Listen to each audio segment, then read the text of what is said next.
예수님이 이 세상에 오신 그 이 목적, 이걸 이제 다 완성하실 때가 된 거예요. 이걸 보고 떠나실 때가 됐다, 그렇게 한 겁니다.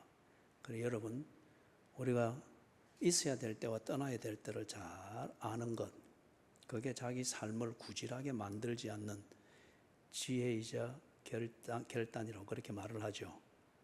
그래서 대개 사람들은 실적 나거나 지가 기대했던 것과 다르면은 떠납니다. 아니면 바뀝니다. 변질이 됩니다.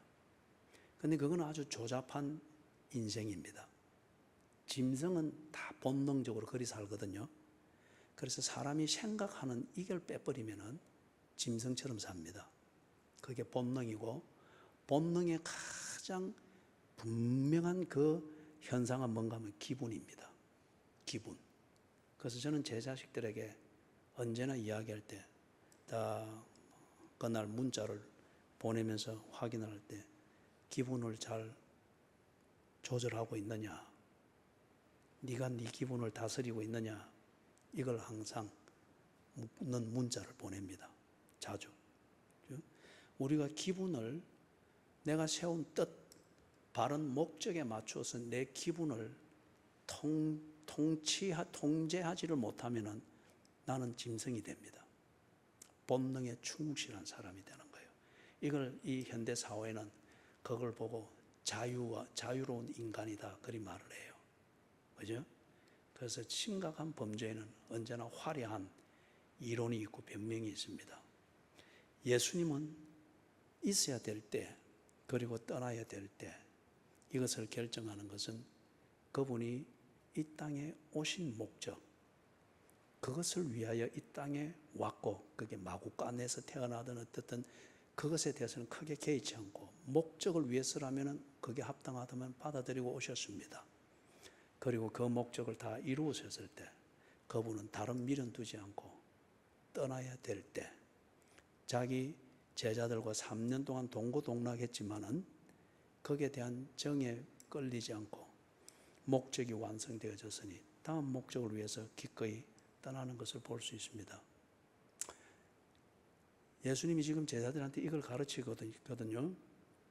여러분의 가족 간의 교제든지, 교회에서 나누는 성도의 교제든지, 사회에서의 절친과 더불어 나누는 교제, 그것에 있어서 여러분이 이런 본을 보이고, 더불어 여러분과 나누는 교제를 통하여 여러분의 가족이나 친구들이나 교회의 동료 교인들이 하나님께로부터 받은 그 삶의 목적을 깨닫게 되고, 그리고 그 목적에 집중하는 것을 배우게 되고, 그리고 그 목적에 집중되어진 그 결과물에 따라서 그들이 기꺼이 주님의 인도하심 따라 움직일 줄 아는 사람이 되도록 그런 교제를 나누게 되시기를 주의 이름으로 축원합니다. 네. 교회는 술집이 아니에요. 그리고 교회는 카페가 아니에요. 교회는 하나님이 주시는 그 삶의 목적을 알고 그걸 위해서 사는 것을 배우는 자리입니다. 그런데 1절 끝에 보니까 자기 사람들을 사랑하시되 끝까지 사랑하시니라. 그럼 여기서 두 가지 중요한 것을 볼 수가 있습니다. 예수님은 모든 인류를 사랑하고 구원하기 위하여 오신 게 아닙니다. 자기 사람을 구원하기 위하여 왔습니다. 그리고 자기 사람을 사랑하는 것과 자기 사람 아닌 사람을 사랑하는 것, 이거는 분명히 구별됩니다. 여기 분명히 나왔잖아요. 자기 사람들. 좁은 의미로는 지금 이 자리에 함께 있는, 예수님과 함께 있는 사람들이겠고, 그리고 그들을 통해서 예수께서 구원하고자 하는 자기 사람들이죠. 그러면은 분명히 예수의 사람 아닌 자들이 인류 속에는 상당히 많이 있습니다. 그런데 예수님이 지금 이 발을 씻기시면서 그 다음 이어지는 14장에서부터 21장까지 쭉 가는 이 내용에는 예수님이 생각하게 하신 그거는 자기 사람들이 예수의 사람인 것을 알도록 지금 생각하는 그 많은 일들을 만들었고, 그리고 그 생각하는 그것을 통하여서 예수께서는 자기 사람들이 되는 것, 즉 구원이 이루어지는 이걸 위하여서, 그리고 구원받은 예수의 사람으로서 그들의 인생을 살아낼 수 있도록 지금 대목질을 하는 겁니다. 그게 뭐예요? 끝까지 사랑하시니라. 끝까지 사랑하면 그 끝은 어딜까요? 우리의 죽음일까요? 어딜까요? 끝이 사랑하시되 끝까지 사랑하시니라. 첫 번째는 진정으로 하나님의 자녀가 되는 겁니다. 구원에 이르는 거죠. 복음을 제대로 듣고, 복음을 많이 듣고 자주 듣는 게 아니에요. 복음을 바로 듣고 바로 깨닫고, 그리고 그 복음을 통하여 나를 부르는 하나님의 초청을 받으며 주 앞으로 나가게 되는 것. 그죠? 그 다음에 그 끝을 말하는 것, 두 번째 단계는 뭐냐? 이제는 태어났으면 자기답게 살아내야 됩니다. 태어났으면 자기답게 살아내야 됩니다. 남자로 태어났으면 자라면서 남성다움을 배우면서 남자답게 살아내야 되고, 여자로 태어났으면 역시 여성을 배우면서 여성답게 살아내야 되고, 하나님의 자녀로 태어났으면 하나님의 자녀답게 살아내야 됩니다. 그리고 하나님과 대화가 되고 교제가 되는 이 삶에 있어서 성숙되어져야 됩니다. 여기에 이르기까지 하는 것, 이게 예수께서 자기 사람들을 사랑하시되 끝까지 사랑하시니라. 그래서 하나님의 자녀들이 자기답게, 하나님의 자녀답게 살아낸 그 끝은, 그 결론은 어디겠습니까? 그날 아침 그 문에서 주님을 만날 때죠. 그죠? 주님을 만날 때. 그때, 너 왔구나. 고생했다. 예? 고생했다. 들어오너라. 그게 이 땅에 보냄을 받아서 복음을 듣고 하나님의 자녀 되어 하나님 자녀답게 살아 아버지 하나님을 드러내고, 그리고 사람들로부터 내가 저 사람 참 하나님의 자녀네, 예수 믿는 사람이네, 거기에 이르면서 그걸 그날 아침 그 문에서 그 주님으로부터 인정을 받으며 웰컴 홈, 거기에 이르도록 주님이 끝까지 사랑하신다는 거예요. 그 사랑은 어떻게 해석할까? 그죠? 절대 기분이 아닙니다. 교회 생활, 소위 말해서 기독교의 삶은 분위기나 기분이 아닙니다. 삶입니다. 때로는 숨이 턱에까지 와닿도록 살아내야 되는 그 몸부림입니다. 때로는 숟가락질을 하지 아니하면은 내 눈앞에 밥은 있어도 내 입에 들어가지 못하니 보면서도 굶어 죽을 수 있는 거죠. 숟가락질을 해서 그 밥을 퍼서 내 입에 넣는 이 실제적인 삶, 그래요? 손가락 하나 움직일 수 없는 그러한 기력이 다 빠진 병든 상태지만은 내가 마지막 남은 이 한마디를 자식들한테 꼭 해주고 가야지, 말할 기력이라도 차리기 위하여서 주여, 병든 자에게 손을 얹은 적 나으리라 하신 주여, 그 권세를 주시옵소서. 이 한 술의 밥은 뜰 수 있도록 내 손에 힘을 주소서. 그 살아내지 않고는 어떤 아버지가 자기 자녀에게 마지막으로 해줘야 될 그 말, 그게 아들아 미안하다 이 말이든, 예수 잘 믿어라, 너는 나처럼 살지 말고 예수 잘 믿어라 이 말이든, 아비로서 그 아들에게 해줘야 될 일에 대한 마지막 마침표를 찍는 것과 같은 그 한마디를 해줘야 되겠으나 기력이 없을 때 그것을 완성하기 위해서, 그거는 여러분 자기 몸부림이 아니고는 그 기력을 얻을 수가 없는 거죠. 주여, 바다 끝에 자리를 펼지라도 거기도 계신 하나님, 내가 이 질병에 쓰러집니다. 쓰러지는 것은 받을 수 있으나 아비로서 내 자식에게 해야 될 이 한마디는 하게 해주십시오. 주의 영광을 위해서 꼭 해야 될 말입니다. 밥 한 술을 뜰 수 있는 그 힘을 내 손에 주시옵소서. 그죠? 살아내야 되는 이겁니다. 이게 예수 믿는 겁니다. 이게 믿음이고 믿음대로 사는 겁니다. 절대 분위기가 아니에요. 그죠? 와 하는 그 분위기에 젖어서 나도 같이 막 과 몇 번 지르고 막 땀 좀 삐적 흘렀다. 그게 기도했다고 그리 말할 수가 없는 경우가 대부분입니다. 그 몸부림 같은 기도가 시편에도 분명히 있죠. 그러나 대개는 그 분위기에 젖어가는 그것으로 이렇게 매도가 되어지다 보니까 오늘날 한국교회 많은 교인들이 정말 기도 속에서 주를 만나지 못하고 그냥 기도의 그 찬란한 불빛을 멀리서 보면서 혼자 흥분해하는 이렇게 끝나버리는 게 많죠. 기독교의 신앙생활은 분위기가 아니에요. 기분이 아니에요. 살아내야 되는 삶의 숙제이며 삶의 현장에서 싸워내는 것입니다. 그죠? 그 대표적인 예가 창세기 32장입니까? 거기서 누구 얘기가 나오죠? 힌트. 하다가 고관절이 탈골이 돼가지고 절룩거리면서 해 뜨는 아침 해를 보면서 쩔룩쩔룩 걸어갔던 사람 누굽니까? 야곱 알죠? 그죠? 살아내야 그날 밤을 살아내야 에스라고 하는 이 죽음의 위기와 싸워 이길 수가 있었거든요. 그래서 밤새도록 황골 탈퇴가 되도록. 그죠?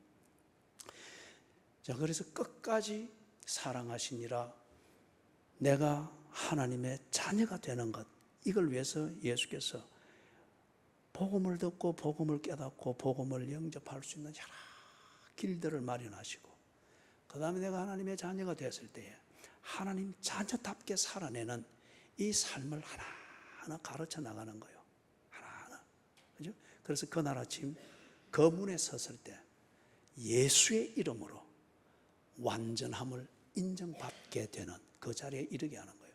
이게 끝까지 사랑하시느니라.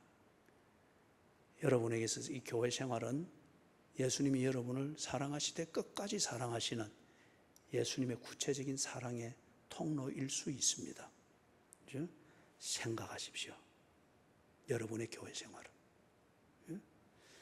그 다음에 2절에서부터 보면은 2절 같이 한번 읽어볼까요? 2절, 3절 같이 읽습니다. 시작. 마귀가 벌써 시몬의 아들 가룟 유다의 마음 예수를 팔려는 생각을 넣었더라. 거기까지. 마귀는 어디에나 있습니다. 예수님의 제자의 무리 속에 있다고 해서 마귀는 늘 한 걸음에서 빙빙 애만 태우고 있는 게 아니에요. 예수님과 함께 있는 지금 이 자리입니다. 유월절을 상을 받기 위해서 지금 있는 이 종교 의식으로 보면 정말 성스러운 자리고 거룩한 자리고 예수가 그 자리에 있으니 분위기는 완벽하다고 볼 수가 있죠. 그런데 거기에 지금 마귀가 활동하고 있습니다. 그것도 예수의 제자들 무리 중에서 재정을 담당한 겉으로 보고 예수의 이 제자들 무리들로 치면은 가장 신임을 받는 딱 FM 같은 그러한 사람입니다. 가룟 유다. 이 사람에게 지금 마귀가 들어가고 있습니다. 교만은 무엇의 앞잡이라고요? 예. 교만은 마귀를 향해서 문을 활짝 열어주는 것 같습니다. 문을 활짝 열어주는 것. 그렇기 때문에 여러분, 내가 기도했다라고 해서 자만하지 말고 또 내가 뭐 좀 했다 그래서 자기 기분이 충족감을 느낄 때에 은혜 받았다라고 해서 방심하지 마시라 이거예요. 삶을 살아내는 것은 매 순간순간입니다. 사건 한번 잘 해결했다고 해서 그 기분으로 한 달이 안전하다 절대 있을 수 없습니다. 그죠? 야, 마귀가 싹 해서 예수를 팔려는 생각을 넣었더라. 그래서 참 이 생각은 대단히 중요합니다. 무엇을 보고 내가 어떤 생각을 하느냐, 그 사람의 하루를 결정합니다. 또는 그 생각이 그 사람의 한달을 결정합니다. 또는 가룟 유다처럼 그 생각이 여러분의 교회 생활 전체를 지배할 수 있습니다. 무엇을 보고 아니면 무엇에 근거해서 내가 지금 이 생각을 하고 있느냐. 지금 가룟 유다가 3년 동안 예수 따라다니면서 눈에 보이는 대로 생각을 해왔습니다. 그러니까 큰 문제가 없었습니다. 그런데 지금 예수와 함께 유월절을 먹으려는 이 성스러운 시간에, 거의 완벽하게 보이는 이 시간에 가룟 유다의 생각이 바뀝니다. 마귀가 넣어주고 기분을 통째 만들어주는 그 기분에 근거해서 생각하기를 시작하는 거예요. 그리고 그 생각을 따라가게 됩니다.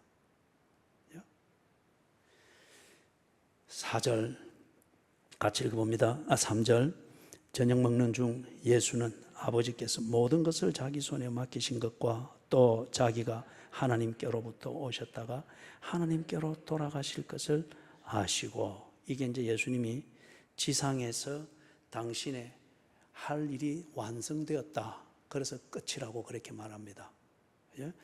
거기에 지금 예수님은 시작과 끝을 정하는 것이 하나님께서 내게 주신 일, 이 목적을 완성하는 것, 그게 시작이기도 하고 완성되었을 때에 그게 끝이기도 했습니다. 그죠? 죽음을 생물학적으로 보지 말고 또는 죽음을 의학적으로 보지 말고 그리스도인은 죽음을, 이 땅에서의 끝이라는 이 죽음을 하나님과의 관계 안에서 내가 주를 위해서 살아드릴 수 있는 그 영향력, 그것이 다 됐으면 끝을 받아들여야 됩니다. 그럴 때 우리가 할렐루야 그래 할 수 있는 거죠. 그죠? 끝을 받아들이라니까 굉장히 표정들이 심각해지는데, 그 다음에 거기 이제 4절, 5절 예수님이 이제 발을 씻기는 준비를 합니다. 그래서 수건을 허리에 두르고 이에 대야에 물을 떠가지고, 그래서 유대인의 풍습에서는 귀한 손님들이 왔을 때에 그 손님들의 발을 씻겨주는 거예요. 하인이 씻겨줍니다. 그래서 발을 씻겨주는 것은 건기 때에 1년 중에 팔레스틴 땅은 10개월 동안은 비가 없어요. 그래서 그렇기 때문에 이제 이게 흙먼지가 한 5cm쯤 됩니다. 이게 이제 비가 오면은 다 진흙이 되죠. 그렇기 때문에 이게 건기 때에는 이게 먼지가 더 쌓이기 때문에, 그렇기 때문에 이 사람들은 샌들을 신고 다니는 겁니다. 샌들을. 그래서 발 하나 디디면은 먼지가 폭 덮이고 폭 덮이고. 그래서 항상 집 앞에는 항아리에 물이 준비되어 있는 거예요. 들어가면서 손을 씻고 발을 씻는 겁니다. 그런데 좀 귀한 손님이 왔거나 이런 식으로 귀한 행사가 있을 때에는 하인이 물을 떠와서 손님들의 발을 씻겨주는 겁니다. 그게 풍습이에요. 그런데 지금 선생이자 주인이신 예수님께서 하인이 해야 될 이 일을 하고 있습니다. 예수님이 그렇다고 해서 하인이 되겠다 이게 아니에요. 해야 될 일을 하고자 하는 겁니다. 그 시간 그 자리에서 아버지의 영광을 위하여, 아버지의 뜻을 완성하기 위하여 누군가는 이 일을 해야 되는데, 다 그게 하인이 된다는 이 자괴감과 창피스러움 때문에, 그 체면의식과 헛개비 같은 도덕적 체면의식 때문에 정작 목적을 완성하기 위해서 해야 될 꼭 필요한 그 시간의 희생, 섬김, 이걸 아무도 모르고 있고 하려고도 하지 않는 거예요. 예수님이 이걸 지금 본을 보이는 겁니다. 이걸 씻지 아니하면 그들의 율례를 따라서 유월절을 먹을 수가 없어요. 그래서 예수님이 이걸 보여줍니다. 그래서 유럽 쪽으로 가면은 이 예수님의, 우리 기독교의 상징을 말하는 그 아이콘이 있죠. 첫째는 기독교를 상징하는 그 아이콘이 뭡니까? 주로 많이 쓰는 거. 십자가. 이건 뭐 두말할 것도 없죠. 또요. 기독교의 특징을 말하기 위해서 또 어떤 걸 씁니까? 보면은 십자가에 어떤 데는 보면 십자가에 수군 같은 게 이렇게 걸려있는 사진이나 그림이 있죠. 예수님이 허리에 두르셨던 수군입니다. 예? 겸손. 하나님의 사람답게 살기 위하여서 그에게 있어야 될 꼭 성품에 있어 제1이 뭐냐? 겸손이라는 거예요. 이 겸손은 겸양을 떠는 도덕적, 여러분이 도덕의 담장을 뛰어넘을 수 있을 정도로 여러분이 성숙해져야 됩니다. 도덕은 중요한 거예요. 기본적으로 훈련시켜주는 겁니다.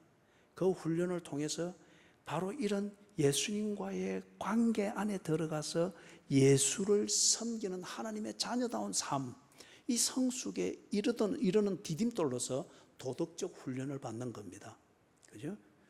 그러면서 딱 이걸 알게 됐을 때 도덕의 담장을 넘어서 뻗어나가야 됩니다. 그게 뭐냐? 그 도덕의 담장을 뛰어넘어 담장을 뻗어나갈 수 있는 그 첫 번째 디딤돌이 겸손이라는 성품입니다. 목적이 보이고 누군가는 해야 되고 이게 했을 때 하나님의 영광이 드러나고 안 했을 때 하나님의 영광이 가리워진다. 그럴 때는 도덕적 코드가 어떻고 율법이 어떻고 이렇더라도 그 목적을 위하여서 기꺼이 해내는 겁니다. 그럴 때에 내가 노예처럼 보일 수도 있고 아니면 잘난 척하는 것으로 보일 수도 있습니다. 그러나 그에게는 담장을 뛰어넘어서 딱 보니 이게 하나님의 영광을 위해서 하나님이 말씀한 것이고 이게 하나님의 영광을 드러내는 것이고 하나님의 자녀로서 누군가는 해야 될 일이라는 것이 보일 때에 해내는 겁니다. 그리고 오만 가지 욕을 다 들어먹는 겁니다. 그게 예수님의 십자가의 죽으심이잖아요. 그죠? 예수님이 다 유대인들이 하나님을 섬기는 방식대로 그 문화와 도덕의 담장 안에서 그 도덕의 코드에 맞도록 예수님이 이렇게 해서 그러면 예수님이 절대 십자가에 죽지 않았습니다. 좋은 설교가로서 그리고 마음씨 좋은 자성가로서 사람들이 빽빽하게 몰려들었을 거예요. 그러나 그거는 하나님의 뜻을 이루는 것이 아님을 예수님은 알았기 때문에 결국 예수님은 미움의 대상이 돼서 십자가에 못 박혀 죽은 거죠. 예수는 도덕의 담장을 넘어 뻗어나갔고 율법주의의 담장을 넘어 뻗어나갔고 종교적 분위기의 담장에 갇히지 않고 그 분위기의 담장을 넘어 뛰어나갔기 때문에 이 담장 밖에서 주의 하나님의 뜻을 이루어가는 예수를 이 담장 안에 갇혀 조신조신하는 이들은 예수가 이방인, 이단자, 방역군으로 보이는 거예요. 죽였습니다. 그래서 여기 예수님께서 허리에 수건을 두르고 대야에 물을 떠와서 이래 하는 걸 하인이 하는 거예요. 예수님께서 이것을 한 것은 제자들을 사랑하시되 끝까지 사랑하시니라. 다시 말해서 이 제자들이 진정으로 복음을 듣고 거듭나서 하나님의 자녀가 되고 그 다음에 그 하나님의 자녀답게 살아내는 것, 이것을 알기 위해서 누군가는 이 일을 해야 된다. 겸손을 가르쳐야 된다. 살아내는 것을 가르쳐야 된다. 예수께서 기꺼이 이것을 한 겁니다. 그래서 기독교의 그 가치를 보여주는 그 아이콘을 말할 때 십자가는 당연히 말할 것도 없고 예수님이 허리에 두르셨던 수건, 이걸 상징처럼 걸어놓은 교회들이 대단히 많아요. 그 다음에 이렇게 하니까 베드로가 6절, 7절, 8절, 거기 11절까지 예수님과 이래 옥신각신하면서 뭔가 베드로가 깨달아 나갑니다. 그런데 왜 예수님께서 12명의 제자들의 발을 씻기는데 베드로에게 특히 집중하셨고, 그리고 베드로는 다른 제자들은 어떤 면에서 감동해가지고, 의미는 모르되 감동해가지고 또 미안해가지고 그렇게 해서 넘어가는데 베드로는 꼭 여기서 딴지를 걸었단 말이에요. 근데 딴지를 걸었는데 특별한 열심과 관심이 있습니다. 그죠? 이러시면 안 됩니다. 6절에서 그리 말하죠. 참 도덕적이죠. 그죠? 참 도덕적이고 그 풍습에 딱 맞는 그런 태도입니다. 이럴 때에 교회는 이런 교인을 두고서 참 젠틀하다, 열심이다, 참 도덕적으로 반듯하다. 그런데 예수님이 이것 가지고 감동하지 않습니다. 7절을 보니까 같이 읽습니다. 예수께서 대답하여 이르시되 내가 하는 것을 네가 지금은 알지 못하나 이후에는, 즉 베드로는 도덕적인 담장 안에서 훈련되어진 대로 습관대로 예수를 만나고 있고 예수와 교제하고 있습니다. 여러분, 도덕의 맹점이 이것입니다. 도덕의 맹점은 행위를 흉내냅니다. 도덕을 챙기는 것은 뭐 도덕 철학에서는 자기 양심의 자유를 위해서 그런다 하지만은, 그러나 실제적으로는 나를 보는 다른 사람의 눈을 충족시키기 위해서 도덕적으로 조신조신 행하는 겁니다. 그죠? 조신조신 행하는 겁니다. 정말 정말 그들이, 이 이야기를 하면 길어지니까 이렇게 들어봅시다. 그렇기 때문에 지금 이 제자들 중에서 특히 베드로가 대표적으로 보여주는 거예요. 예수를 만나서 예수 앞에 식사도 챙겨드리고 예수의 말도 잘 듣고 어디 가면 예수님 자리부터 먼저 챙기고 막 이래 했는데 도덕적이었어요. 그게 예의고, 그게 폼이 나고, 그게 어떤 자기의 선생을 다른 사람들이 볼 때, 그들이 챙기는 걸 볼 때, 아, 저 공동체는 참 뭔가 체계가 잡혔네. 그리고 질이 좀 잘 잡혀있는 거 보니까 저 선생은 괜찮겠네. 뭐 그런 정도의 평가는 얻을 수 있어요. 이게 이제 도덕의 효과이긴 하지만은 그것에, 그 담장 안에 갇혀 있으면은 왜 예수와 함께 있는지 이게 안 되는 거예요. 그래서 제가 가끔 쓰는 말이, 당신의 부부 생활은 온전합니까? 그럴 때 옛날에 어느 한 집사가 대답하기로, 적과의 동침 33년째입니다. 무슨 말인지 아시겠어요? 한 지붕 아래서 같이 밥 먹고 같은 이불 속에 자고 부부입니다. 도덕적으로, 법적으로 그렇게 지내는 데서 아무 문제 없습니다. 한밤을 같이 지내고 같이 생계를 살면서 꾸려나갑니다. 부부입니다. 그러나 적과의 동침이다. 그 마음으로는 남편이 진정 내 한 몸이라 인정이 안 됩니다. 남편 또한 아내, 내 한 몸으로 인정이 안 됩니다. 도덕적으로 부부입니다. 법적으로 부부입니다. 율법적으로 부부입니다. 부부 생활을 합니다. 그러나 진정으로 한 몸이 아닌 거예요. 하나됨이 아닌 거예요. 그래서 적과의 동침 33년 차입니다. 여러분 좀 이해가 되세요? 이해가 되세요? 예. 그런데 지금 이 베드로가 예수님께 하는 이 반응이 도덕적인 차원이에요. 그래서 이 담장 안에서는 베드로가, 사람들은 가장 참 신앙이 좋다 그리 말하겠죠. 그런데 예수님은 이 베드로를 지금 확 꼬집어서 말을 하고 있는 거예요. 베드로야, 네가 도덕의 담장 안에 갇혀서 정말 너하고 내하고 하나됨, 이게 이루어지지 않고 있구나. 지금은 네가 알지 못하나 이후에는 알게 되리라. 이 말이, 네가 신앙을 도덕적으로 바로 처신하는 것, 율법을 지키면서 다른 사람 눈에 책 잡히지 않도록 그렇게 하는 이것으로 네가 신앙이 좋다 그렇게 말하고 있으나 네하고 내하고는 여전히 적과의 동침이다. 네가 어느 때가 어느 상황이 되면은 너는 나를 모른다 하면서 떠나갈 사람이다. 이게 적과의 동침이잖아요. 그래서 지금은 알지 못하나 이후에는 알게 될 것이다. 정말 신앙이 무엇인지, 신앙생활이 무엇인지, 예수 믿는다고 하는 것이 무엇인지, 그것을 내가 너로 하여금 생각하게 한 이 사실들의 근거에서 네가 어느 때인가는 인생을 두고 깊이 고뇌하듯 생각하게 될 것이다. 그때는 네가 알게 될 것이다. 그걸 지금 심어주는 거예요. 여러분, 여기서 중요한 거 예수님이 지금 꼬집는 게 그거예요. 신앙은 도덕이 아닙니다. 착하게 사는 것, 이게 도덕이 아니에요. 예수를 믿는 것, 이것이 관건이지, 착한 사람이 되는 것, 그거는 공자도 가르쳤고 지금 절에서도 가르치고 있고, 다 착하게 사는 것은 사회가 다 원합니다.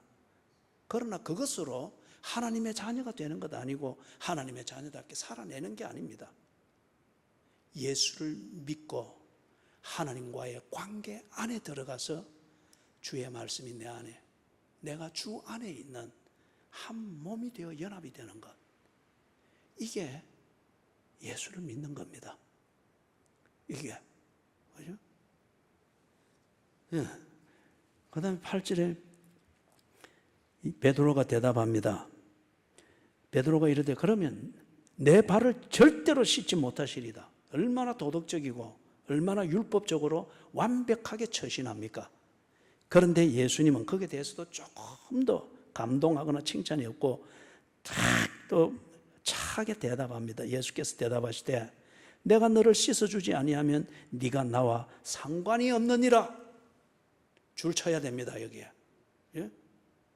내가 너를 씻겨주지 않으면 너와 내가 상관이 없느니라. 예수를 믿는다고 하는 것, 아니 구원을 받아 하나님의 자녀가 됐다고 하는 것은 예수님과 내가 상관이 있게 되는 것, 이겁니다. 여러분, 제가 반주자 우리 소희 양에게 함부로 할 수 없습니다. 아주 소희도 저를 많이 신뢰해주고 존중해줘요. 저도 소희 엄마가 소희를 사랑하는 것보다 더 사랑해줘요. 그죠? 그래야 합니다. 안 믿는 것 같은데 상관없어요. 그래 하는데, 그러나 엄마가 소희에게 할 수 있는 말과 간섭을 나는 해서는 안 되는 부분들이 아주 많이 있습니다. 왜 그렇죠? 소희는 내 딸이 아니에요. 즉 부모 자식이라는 이 상관이 없는 청년이에요.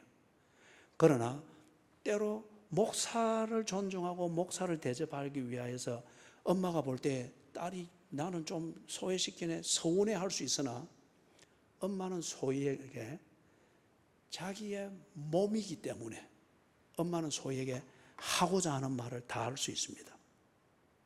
소희의 인생에 휘저어 놓을 수 있습니다. 왜 그렇죠? 둘은 엄마와 딸이라는 이 상관이 있기 때문에. 그렇기 때문에 소희의 머리를 간섭할 수 있고, 소희의 어느 습관을 간섭할 수 있고, 소희의 앞날을 위해서 엄마가 지 모습은 멍거지더라도 소희의 보다 나은 모습을 위해서 꾸역꾸역 상관이 있기 때문에 그리 하는 거예요. 그러나 나는 그리 못합니다. 상관이 없기 때문에. 그죠? 그래서 지금 이 베드로가 주여 내 발은 절대 못 씻깁니다. 우리 도덕을 지킵시다 주님. 그럴 때에 그래? 너는 도덕의 담장을 사이에 두고 나를 기웃거리느냐? 나는 네 구경꾼이 아니니라. 나는 너와 상관이 있기를 원하노라. 네 인생에 간섭하기를 원하고, 네 즐거움에 내가 있기를 원하고, 네 슬픔에 내가 있기를 원하고, 네 슬픈 일을 피하도록 하기 위해서 내가 너를 때로는 목덜미를 잡고 끌어갈 수 있기를 원한다. 이런 상관 있는, 네가 내 안에 내가 네 안에 있는 이런 상관 있는 관계, 이것을 나는 원하노라. 지금 그걸 딱 예수님 말씀하는 거예요. 그러니까 베드로가 대답을 어떻게 합니까? 9절 같이 읽어봅니다. 시작.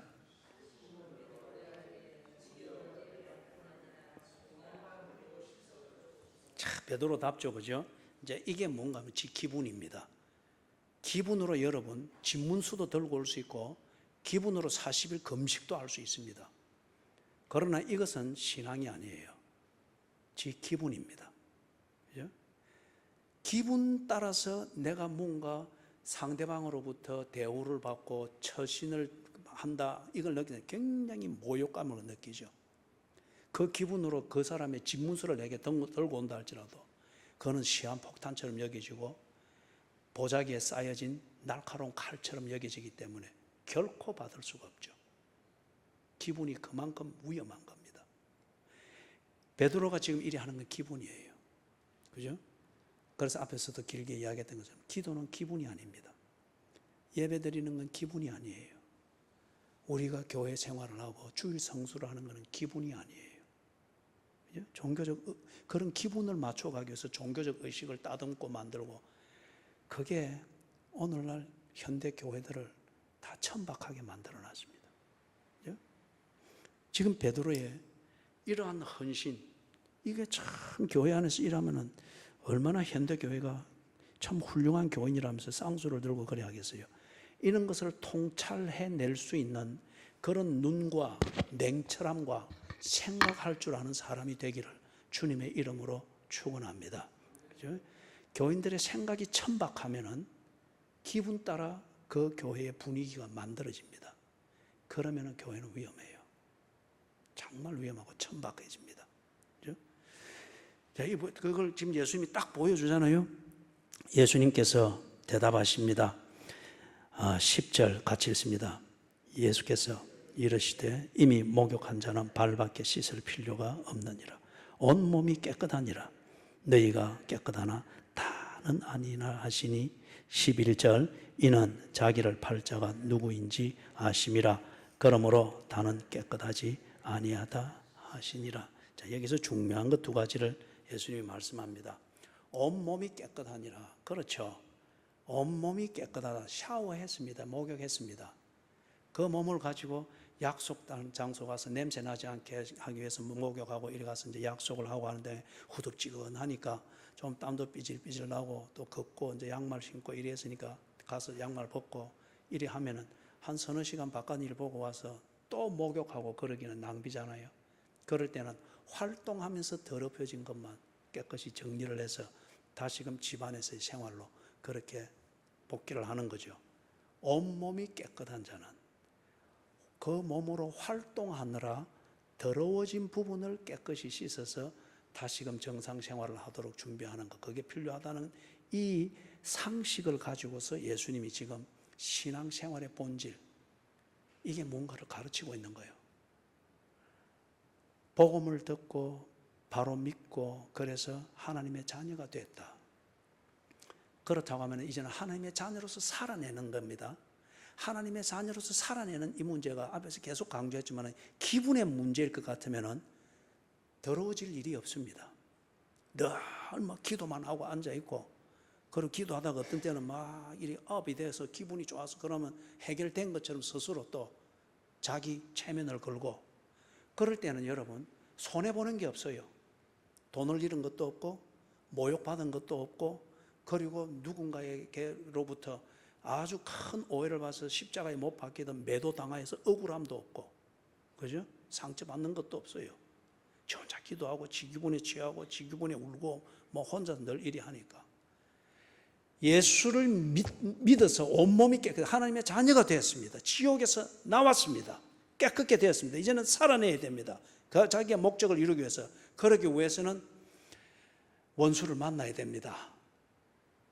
다투고 머리 싸움을 하지 않고서는 그날의 일용할 양식을 얻을 수 없는 경쟁의 자리에서 지혜를 굴리고 머리를 굴리고 상대방의 호주머니에 있는 돈을 합법적으로 빼내오는 장사를 제대로 해내기 위하여서 장사수를 배우고 마케팅을 배우고 영업을 배우고 지도를 하고, 그리고 때로는 옥신각신하고 오해가 있을 때에 이걸 풀기 위해서 막 옥신각신하는데 말이 딸리고 논리가 딸려서 억울한 것을 다 뒤집어 쓰고, 그래서 이래 들어오고 할 때에 어떻게 됩니까? 그때 주여 어디에 계셨습니까?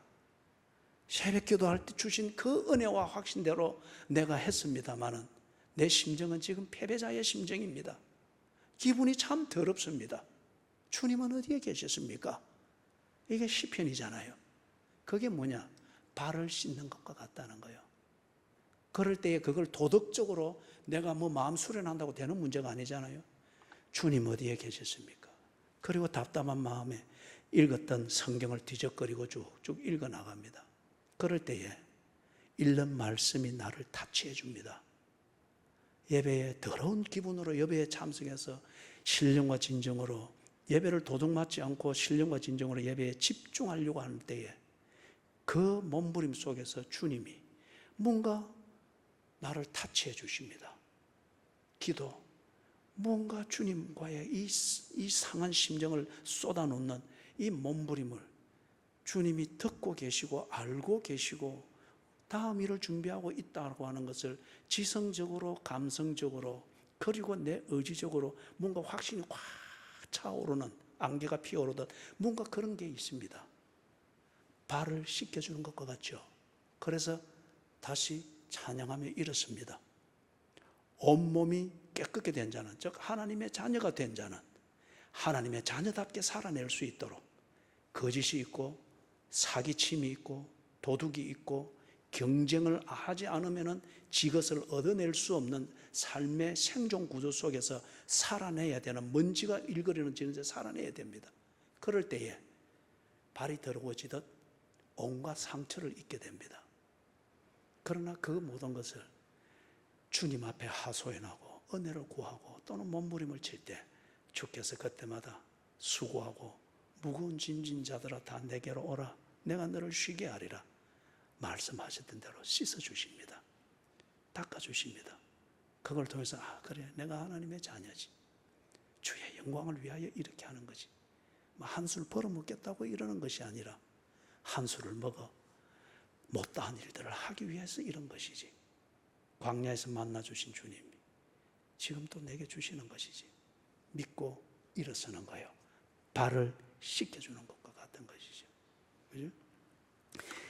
이걸 지금 다 가르치는 거예요. 그래서 사랑하는 여러분, 이 발 씻김을 통하여서 예수를 믿는 것이 무엇인가? 첫째는 하나님의 자녀가 되는 것이다. 도덕적인 문제가 아니라 율법적으로 온전해지는 것이 아니라 거기서 석관이 훈련됐으면 그 담장을 넘어서 주 안에 들어가고 주님이 내 안에 들어올 수 있도록 이 하나됨이 되는 것. 이렇게 해서 하나님의 자녀가 되는 것이며 그 관계 안에서 이제는 나답게 살아내는 이것을 예수님이 지금 딱 생각하도록 보여주는 겁니다. 그러면서 이 생각을 어떻게 진전시켜 나가야 되는가 하는 것을 12절에서부터 몇 가지 이야기를 하는데 이것은 그 토픽별로 제가 간단하게 정리를 할게요. 12절에서부터 17절 여기까지는 보면은 제자도를 가르칩니다. 살아내야 되잖아요. 살아내는 그 원칙과 지혜가 무엇인가를 가르치는, 이걸 어려운 표현으로 제자도라고 합니다. 다시 말해서 제자가 걸어야 할 길, 기분이 아니라 제자답게 하나님의 자녀답게 사는 것은 구체적으로 살아내는 것인데 이 원리를 따라서 살아라. 이러한 도덕적 수준을 지키면서 살아라. 그걸 지금 예수님이 다 가르쳐 주는 겁니다. 이걸 생각하게 하는 거죠. 14절, 15절을 같이 한번 읽어봅니다. 시작.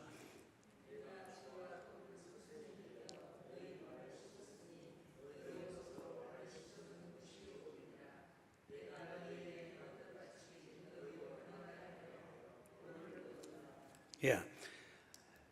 그들이 도덕적으로 또는 율법적으로 아닌 종교적 분위기에 젖어서 예수를 주님이다, 선생이다 이렇게 부르고 그 자리에 앉힌 거예요. 거기에 대해서 예수님은 도덕이 아니다, 율법이 아니다, 종교적 분위기가 아니다. 네 기분에 취하지 마라. 네가 정말 나를 선생으로 주인으로 불렀느냐? 그게 네 믿음일 것 같으면은 주인이 하는 대로 해야지. 주인이 하는 것을 제자가 안 하면 되나? 선생이 하는데 선생에게 배우는 학생이 안 하면 되나? 상식적인 선에서 가르치는 거예요. 그죠? 네가 정말 예수를 주님으로 믿느냐? 주님으로 고백하느냐? 그러면은 주님이 가르친 것을 왜 하지 않느냐? 네 주인이 하는 것을 왜 종인 너는 하지 않느냐? 가장 기본적이자 상식적으로 생각할 수 있는 사람이면 누구나 이해할 수 있는 이것으로 예수님이 딱 예수 믿는 사람의 삶의 도가 뭔가를 가르치는 거예요. 제자도 그리스도인의 삶의 길은 예수께서 하신 것을 본받는 겁니다. 예수께서 하신 대로 하는 겁니다. 예수께서 하라고 한 대로 하는 겁니다. 이게 제자가 걸어야 할 길이라는 겁니다. 이걸 딱 가르쳤습니다. 그 다음에 18절에서부터 20절 여기서는 그걸 가르치면서 예수님이 이제 어떤 사건이 일어날 때에 그 사건은 배교와 가룟 유다가 배교하는 이게 일어나게 되죠. 그 다음에 그걸 통해서 예수님이 고난받고 십자가에 죽으시는 사건이 일어나는 겁니다. 이런 사건이 일어날 때에 그때에 그 사건을 보고서 또 황당해가지고 이리 해야 되느니 저리 해야 되느니 우당좌왕해서 막 그러지 말아라. 사건이 일어날 것이다. 네가 평상시에 가졌던 제자도로서도 그 실력으로서도 이해할 수 없고 감당하기 어려운 사건이 일어날 것이다. 그때에 제자도 네가 지켜야 될 제자도 그것을 잊지 말아라. 그걸 뭔가 하면은, 자, 19절 한번 읽어봅니다. 시작.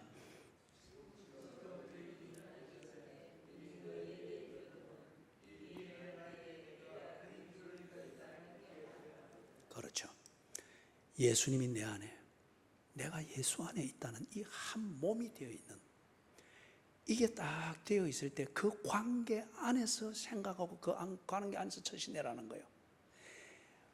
바깥에, 그 관계 바깥에서 네가 살아내는 삶의 현장에서 어떤 사건이 일어나든, 어떤 평상시에 신앙과 성경을 이해하던 그 사고방식으로는 도무지 이해할 수 없는 천지개벽 같은 사건이 일어나는 그때에도 이 제자도를 벗어나지 말고 그 사건을 견뎌내라는 겁니다. 어제 제가 그 우리 문장로님 집에 방문을 해가지고, 저는 참 문장로님 가족을 참 사랑합니다. 개인적으로도 참 사랑합니다. 이런 것에 대해서 여러분이 편애한다, 그렇기 때문에 많은 교회 일들을 이 과정을 통해서 간섭한다, 그런 모욕적인 생각은 하실 필요가 없습니다. 콩과 사과 구분됩니다. 그죠?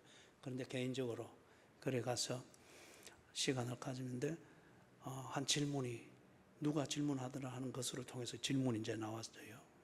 얘기거리가 나오니까. 그런데 그게 이제 뭔가 하면은, 하나님이 계신데 왜 이 세상에는 병들어 죽는 사람, 사고를 당해 죽는 사람, 우리가 볼 때 불공평하고 억울한 죽음들이 왜 그리 많습니까? 사실 이런 것 때문에 욥기서 주석을 쓰던 탁월한 미국의 신학 교수가 욥기서 주석을 쓰다가 지 논리에 탁 걸려버린 거예요. 하나님이 사랑이라면 왜 욥을 이렇게 시험을 해가지고 이런 죽음보다 더 심한 고통을 겪게 하는가? 지 논리에 걸려버린 거예요. 참 신학적으로 탁월하고 영성도 아주 겉으로 보기 건건하고 거룩했는데, 그래서 많은 학생들과 교인들과 교회들이 영향력을 많이 받는데, 이 양반이 욥기서 주석을 쓰면서 성경에서 전개되어지는 욥이라는 사건을 직면했을 때 그가 예수를 믿는 제자도가 흔들려 버린 거예요. 그 사건을 감당해내지 못한 거예요. 욥의 사건을. 그래서 쓰던 피를 딱 놓고 일어났습니다. 그런 다음에 공개적으로 선언했습니다. 나는 오늘부로 기독교와 절교한다. 기독교는 모순이다. 하나님이 사랑이고 하나님이 전지전능하다면 왜 욥과 같은 의인을 이런 시련을 겪게 하고 그리 하는가? 그 사건을 견뎌내지를 못했습니다. 지금 예수님이 이 제자들에게 예수를 믿는 것은 내가 주 안에, 주님이 내 안에 있는 한 몸이 되어서 움직이는 거예요. 여러분, 이건 대단히 중요합니다. 한 몸이 되어 있으면은 내가 기분이 더럽다, 바다 끝에 자리를 펼 정도로 낭만과 낙심이 탁 돼서 죽지 않았을 뿐이지 죽은 것과 다를 바 없는 기력을 다 잃어버린 이때도 내가 예수의 몸이 되어 있으면은 예수께서 가는 대로 나는 가게 되어 있습니다. 질질 끌려서라도 가게 되어 있습니다. 부부가 정말 금실이 좋으면은 한쪽이 가는 대로 한쪽은 그냥 가게 되어 있습니다. 궁시렁궁시렁 하면서도 가게 되어 있습니다. 한 몸이니까. 이게 우리에게 가르쳐주는 하나님과 나와의 관계를 말하는 거예요. 그렇기 때문에 결코 우리는 행위로 구원을 받는 게 아니다는 말이 그 말이에요. 예수의 몸이 되어 있을 때에 예수께서 가는 대로, 내 힘이 아니라 내가 예수의 몸이니까 예수께서 가는 대로 예수의 몸이 가 있는 거예요. 그러니까 천국에 이르는 겁니다. 그죠? 자, 그래서 여기 예수님이 제자들에게 이걸 가르치는 거예요. 제자도의 삶, 어느 경우가 되든 제자가 걸어야 할 길은 이것이다. 선생이 가르친 대로 해라. 주인이 보여준 대로 종인 너희들이 그대로 하면 된다. 그런데 평상시에 하던 것으로 감당이 안 될 정도로 큰 사건이 너희들 앞에 다가오고 있다. 그 앞에서 연필을 탁 던지고 오늘부터 기독교와 절교다 이렇게 말하는 것이 논리적으로 들릴 정도로 큰 사건이 너희들 앞에 온다. 너희 중에 한 명이 배신을 할 것이며 그 결과 내가 죽는 것을 보게 될 것이다. 그럴 때에도 너희들이 예수를 믿는 사람이 걸어야 할 길을 걸어라. 그것을 하기 위해서, 그걸 위해서 내가 너희들에게 일어날 일을 미리 알려주는 것이니까, 내가 해준 말대로 일어난 것이면은 그게 욥의 사건이든 선생이 너희들 눈앞에서 죽는 사건이든 내가 너희들에게 일러준 말대로 되어지는 것이면은 주님이 뜻을 이루기 위하여 하실 일을 하는구나, 그렇게 알고 기분에 빠지지 말고 제자의 길을 꿋꿋이 걸어가라. 그걸 지금 가르치는 거예요. 여러분의 교회로 지금 치는 것 같으면 목사가 바뀌고, 그 다음에 바뀌는 것에 따라서 문화가 좀 바뀌고 분위기도 좀 바뀌고 뭐 그럴 거예요. 그리고 교인들 간에 교제에 있어서도 이게 어떤 면에서는 여러분이 지금 맞닥뜨린 새로운 사건이고 새로운 상황입니다.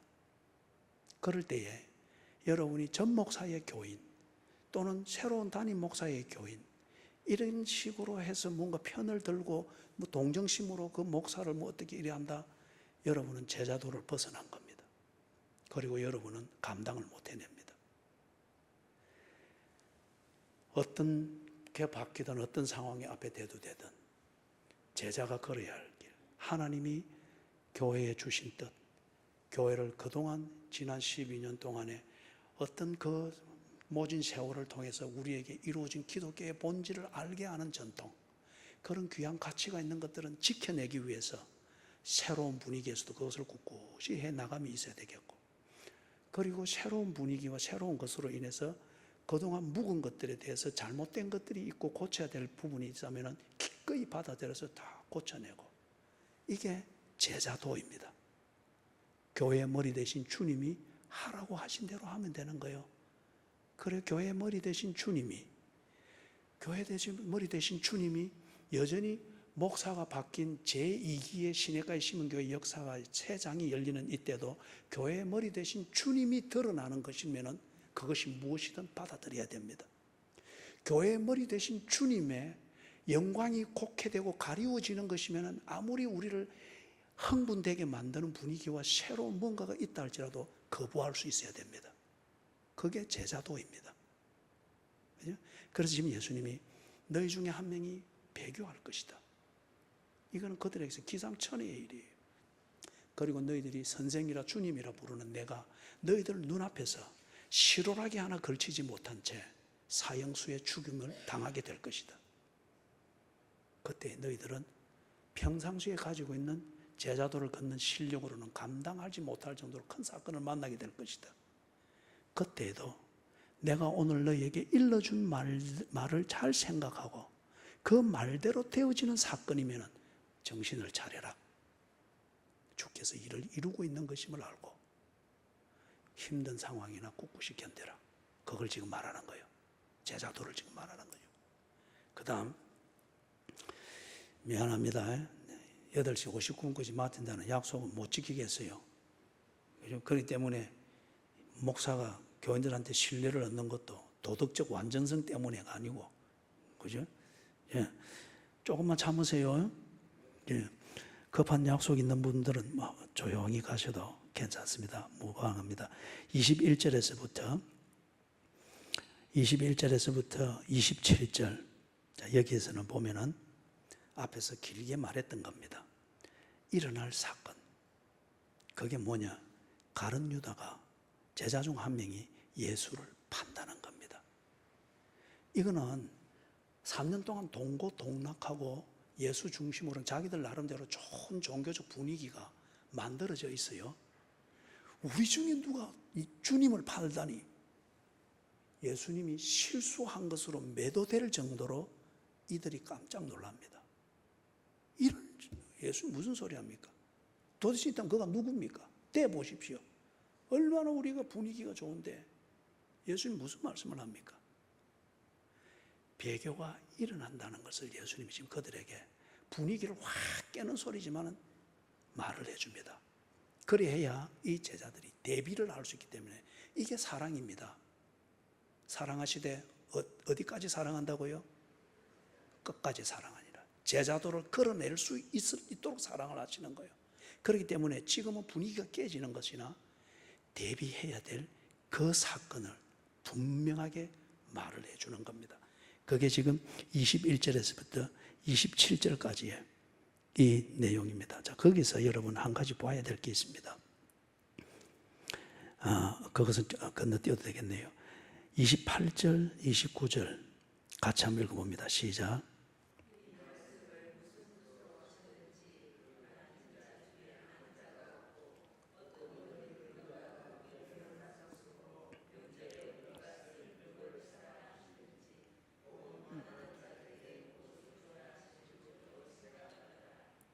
예, 이게 뭔가 하면은 여러분 딱 보세요. 예수님은 지금 말씀해 주셨고, 그들 앞에서 말씀해 주셨고, 그 다음에 그 말씀의 진실성을 그들이 눈높이에서 볼 수 있도록 경험적으로 만들어 주었습니다. 논리로만 이해하기는 부족하니까 이들이 이 말씀이 진정이다 하는 것을 그들이 직접 경험하여 확인할 수 있도록 해 주었습니다. 이게 여러분 하나님께서 우리에게 주시는 은혜의 내용입니다. 반드시 하나님은 말씀하십니다. 느낌이 아니고 기분이 아니고 그건 추측일 뿐이에요. 반드시 말씀하십니다. 그리고 그 말씀이 하나님의 말씀이면 하나님의 약속이라는 것을 알 수 있도록 반드시 우리 삶의 어떤 부분을 통하여서 경험하게 하십니다. 확인하게 하십니다. 그렇죠? 그런데 여러분 보세요. 이들의 반응을 보세요. 그들은 주의 말씀을 듣고 그 말씀의 실제성을 하나님, 예수님이 경험하게 해주었으나 그걸 가지고 그들은 몰라 어떻게 반응하는 거예요? 지 입장대로 듣고 있습니다. 자의적으로 해석하고 있습니다. 이게 오늘날 교인들의 문제예요. 목사가 설교를 만드는데도 1차적인 문제가 거기에 있고, 그 다음에 많은 교인들이 천박해지는 열심쟁이로 끝나버리는 이유 중에 하나가 여기에 있습니다. 정말 같은 말씀을 듣고 같은 예배를 경험하나 많은 교인들이 예배를 도둑맞습니다. 그리고 도둑맞았기 때문에 거기에 그 예배를 통해서 경험했던 것, 특히 말씀을 자의적으로 해석하여서 자기 합리화를 시킵니다. 이게 비단 우리만의 문제다, 이게 아니고 인간의 문제입니다. 지금 예수님과 함께 있으면서 예수님의 육성을 통해서 직접 말씀을 듣는 이 제자들 보세요. 3년 동안 예수님의 발밑에 발 앞에서 바로 그 훈련을 받은 사람들이에요.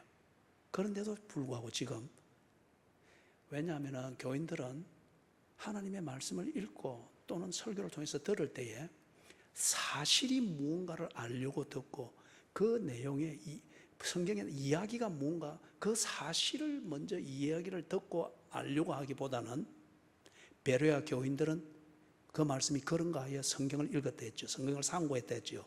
그렇게 돼야 되는데 교인들은 설교를 듣거나 성경을 읽을 때에 자기 해석을 합리화시킵니다. 자꾸 해석을 하려고 그래요, 먼저. 그렇기 때문에 내가 가지고 있는 해석적 선입관을 합리화시키는 쪽으로 자꾸 성경을 읽고 끼워 맞추다 보니까 평생 성경을 100번을 읽었다 하지만은 진정 예수를 모르고 있단 말이에요. 자기 합리화만 아주 강하다는 거예요. 지금 이 제자들을 통해서 예수님이 이걸 다 보여줍니다. 여기는 예수님의 암묵적인 그들을 향한 경고가 있죠. 하나님의 말씀을 듣는 자세를 고쳐라. 하나님의 말씀에 근거해서 생각해야 하느니라. 네가 생각은 깊되 생각하는 근거가 되는 사실이 네 마음대로 만든 해석이 되다 보니까 너는 언제나 남을 정죄하고 남을 편가름하고 남을 오해시키고 그것을 두고서 너는 정의를 행한다, 뭘 행한다 이래 하는데 말씀을 듣는 태도를 고쳐라. 이런 암시적 경고가 있는 거죠. 그렇죠? 여러분, 성경을 많이 읽으려고 하지 말고 성경을 바로 읽는 훈련을 하세요. 성경을 많이 알려고 하지 말고 성경을 알아야 할 것을 반드시 알고 바로 알도록 하세요. 그 다음에 성경의 의미를 많이 해석하려고 하지 말고 그럼 자꾸 끼워 맞추게 돼요. 성경에 있는 어떤 사실을 말하고 있는지 그걸 정확하게 기억하도록 하세요. 그러면 그게 여러분으로 하여금 어떤 상황에서 그것에 대한 지혜를 생각나게 할 겁니다. 그죠? 그 다음에 30절 같이 한번 읽어봅니다. 시작. 유다가 그 조각을 받고 곧 나가니 밤이러라.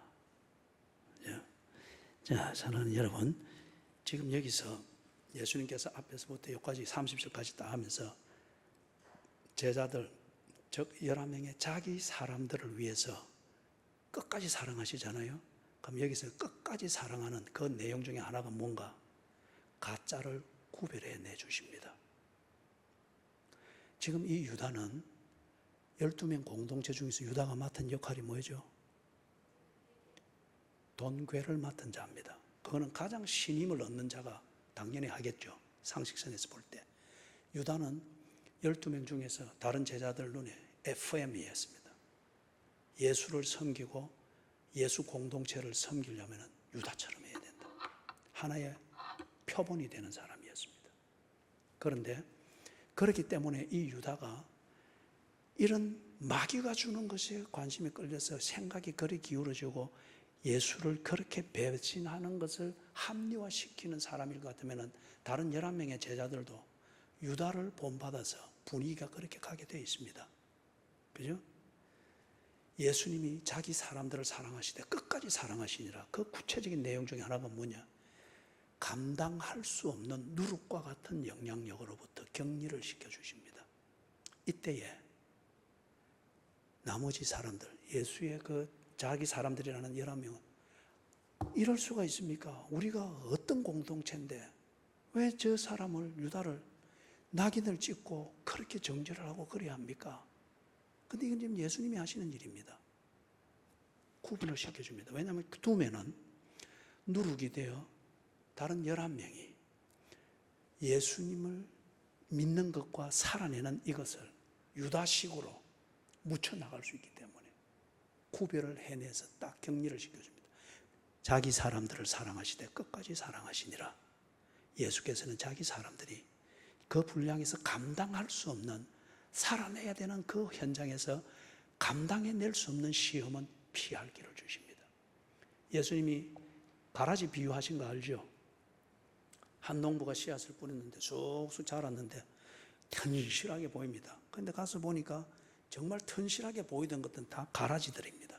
원래 가짜는 진짜보다 더 진짜처럼 보이는 거죠. 가라지가 더 키가 크고 튼실합니다. 그래서 이걸 알고 일꾼들이 뽑아버릴까요? 그러니 주인이 뭐라 합니까? 뭐라 그래요? 그래, 조금만 참아요. 다 맞춰가니까. 자, 힘을 내세요. 놔두라. 왜 놔두라 그랬죠? 가라지 뽑으려다가 알곡 다친다. 그거는 일꾼들이 할 일이 아니라는 거예요. 일꾼들이 가라지 뽑아내고 정리를 하는 것은 그들의 전문이 아니라는 겁니다. 이것은 그 추수 때에, 마지막 추수 때에 그때 착착 갈라내야 될 문제라는 거예요. 그래서 지금 12명 속에 있는 가라지처럼 튼실하게 보이고 더 크게 보이고 정말 예수를 섬기려면 가룟 유다처럼 해야 된다라고 영향력 있어 보이고 도덕적으로 반듯하고 율법적으로 탁 FM이고 막 그런데 이 가룟 유다를 누가 밝혀내겠느냐 말이에요. 밝혀내도 어중간히 건드리게 되면은 유다의 영향력에 오히려 이 사람이 더 크게 되겠죠. 그래서 추수 때에 그적 심판은 심판주가 하신다는 이것을 예수께서 보여주는 겁니다. 이거는 어떤 면에서 작은 심판이죠. 일상 속에 있는 심판이죠.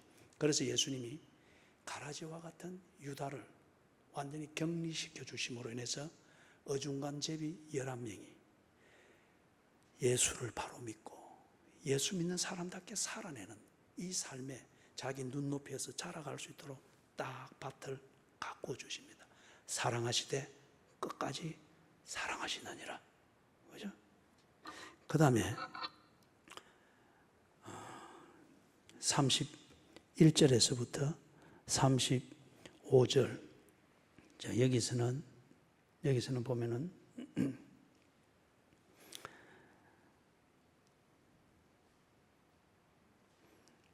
예수님이 설교를 하셔요. 지금 이 설교를 시작하기 전에 누가 나갔습니까? 가룟 유다가 나갔죠.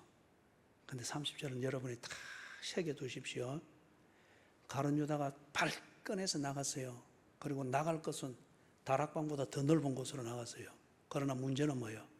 다락방 안은 좁으나 거기에 예수가 있었고 빛이 있었고 먹을 유월절이 준비되어 있었습니다. 음식이 있었습니다. 가룟 유다가 발끈해가지고 보란듯이 도덕적 완벽성을 자랑하면서 나갔습니다. 이런 예수를 내가 왜 믿나? 또는 현대편으로 이런 교회를 내가 왜 믿나? 왜 사람을 정죄하나? 어떻게 헌신했는데 빨딱이라서 나갔는데 넓고 기회가 많은 것 같으나 무엇이 지배하고 있습니까? 그 끝에 뭐가 돼 있는 거예요? 나가니 밤이러라. 그죠? 그래서 이 세속이라는 이게 여러 가지 기회가 있는 것 같고 많은 다 기회와 재미와 자유를 얻게 보이나 밤입니다. 밤은 우리에게 길을 다 감춰버려요. 길이 없는 상태에서 유다처럼 의욕이 차 있고 자기 과시가 차 있고 야망이 탁 차 있어서 팍 뛰쳐나갈 정도로 힘이 있는데 길이 안 보이면은 그거는 광란이 됩니다. 혼돈이 됩니다. 그래서 내가 있을 때 늘 교인들한테 자주 강조했죠. 열심히 하는 교인 되려고 하지 말고 자기 신앙 고백 따라서 바로 생활할 줄 아는 교인이 되라고 했죠. 그죠? 많은 것을 하려고 하지 말고 내가 해야 될 것 그 한 가지에 충실할 수 있으라는 거예요. 그죠? 힘은 넘치고 열심은 넘치는데 길을 모르면은 그거는 광란자와 같습니다. 여러분 어릴 때 푹죽 장난 해봤죠? 이게 불발이 되면은 그 푹죽이 어찌 됩니까? 그죠? 이게 막 피피피 지 맘대로 돌잖아요. 그래서 잘못하면 애 옷에 쏙 들어가기도 하고 그랬잖아요. 그죠? 열심, 그러나 길을 모를 때는 그와 같습니다. 가룟 유다를 이것을 여러분이 30절을 딱 새겨두십시오. 새겨두십시오. 힘이나 열심이나 눈에 보이는 많은 기회, 이게 문제가 아니고 인간의 문제는 길을 모른다는 데 있습니다. 그리고 그 길을 꾸준히 가는 이 제자 도를 잃었다는 데 문제가 있는 겁니다. 자, 그래서 이 유다가 나가고 난 뒤에 예수님이 31절에서부터 35절의 이 내용의 설교를 하십니다. 여기에 아주 심오한 의미가 있어요. 예수님이 12장까지 해서 설교하고 또는 이적과 표적을 행하고 난 뒤에 자주 했던 말이 있습니다. 혹시 뭐 어떤 게 대충 기억나는 게 있습니까? 들을 귀 있는 자는 들을 것이요 볼 수 있는 눈을 가진 자는 볼 것이니라. 그죠? 유다는 여기에 있어서 이 말을 못 알아듣습니다. 유다가 있을 때에 예수님이 31절에서 35절에 이 내용의 설교를 하면은 유다는 자기 듣는 방식과 사람들의 신임을 받는 그 존경심과 신뢰 바탕에서 지 해석을 만들어냅니다. 그래서 예수의 이 설교를 곡해시킵니다. 그렇기 때문에 예수는 이 유다를 걸러냈습니다. 그리고 들을 귀 있는 자, 볼 수 있는 눈을 가진 자, 그들이 꼭 들어야 되고 보아야 되는 것, 진실로 생각해야 될 그 사실을 그들에게 말해주는 거예요. 이게 예수가 자기 사람들을 사랑하시되 끝까지 사랑하시느니라. 구체적인 세 번째 내용입니다. 그죠? 여러분, 말쟁이와 가까이 하면 안 돼요. 말쟁이와 가까이 하면 안 돼요. 말쟁이에게 함부로 귀가 도둑 맞아서는 안 돼요. 성경에서 말하는 사실을 다 집중하여 아세요. 그러면은 그가 유다인지 말쟁이인지 진실로 동력자인지 판단하게 됩니다. 예? 그 다음에 거기서 보면은 그 내용 중에서 한 가지 33절을 같이 한번 읽어봅니다. 시작.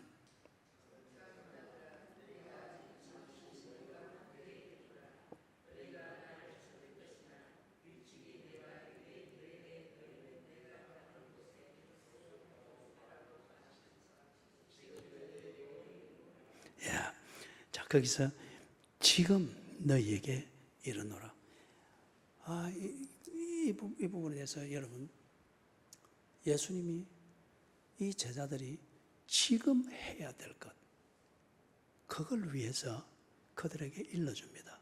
그런데 이 제자들은 보통 교인들이 종교적 과대망상에 빠져가지고 늘 지금은 잊어버리고 늘 기적, 천국, 복, 교회로 치면 부흥, 좋은 분위기, 따뜻한 분위기, 뭐 많은 사람, 늘 그런 큰 그림만 그리고 있는데 그걸 위해서는 지금 해야 될 게 있다는 거예요. 지금 해야 될 것은 그런 망상과 고진감래 끝에 얻게 되는 결과물을 그려보는 것이 아니고 그것을 위해서 지금 해야 될 것은 지금 35절 이것이라는 겁니다. 지금 너희에게 이르노라. 그래서 너희들이 지금 착각에 빠지지 말고 그 결과물에 대한 상상에 빠져서 지금 분위기에 젖어 있지 말고 그걸 위해서라면 지금 너희들이 해야 할 것은 이것이니라. 그게 34절 35절 같이 읽습니다. 셈의 계명을 너희에게 주는.